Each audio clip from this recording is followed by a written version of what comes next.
Túto drogu nevymyslel díler, vymyslel ju zákon. Volá sa Spice. Syntetická náhrada trávy, nastriekaná na sušené bylinky a je nebezpečnejšia než tráva, ktorú mala nahradiť. Ako môže byť za drogu zodpovedný zákaz? Ukážem ti to. Aby si to pochopil, vrátime sa 30 rokov späť, do jedného univerzitného laboratória. Americký chemik John Hoffman tam skúmal, ako kanabinoidy pôsobia na mozog. Pre vedu vytvoril stovky nových molekúl. Nikdy nemali opustiť to laboratórium, lenže svoje postupy zverejnil a niekto si ich prečítal ako návod. Zákon zakazuje drogy po mene. Je to obyčajný zoznam. Čo na ňom nie je legálne.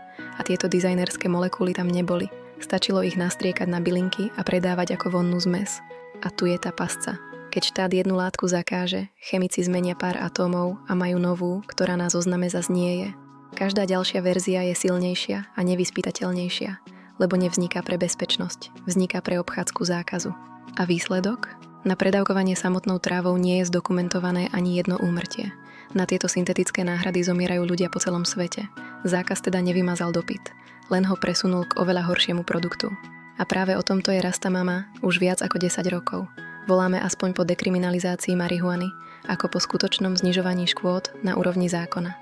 Lebo keby ľudia nemuseli hľadať legálnu kľučku, po Spice by nikdy nesiahli. Legalizácia, alebo aspoň dekriminalizácia, je reálny harm reduction.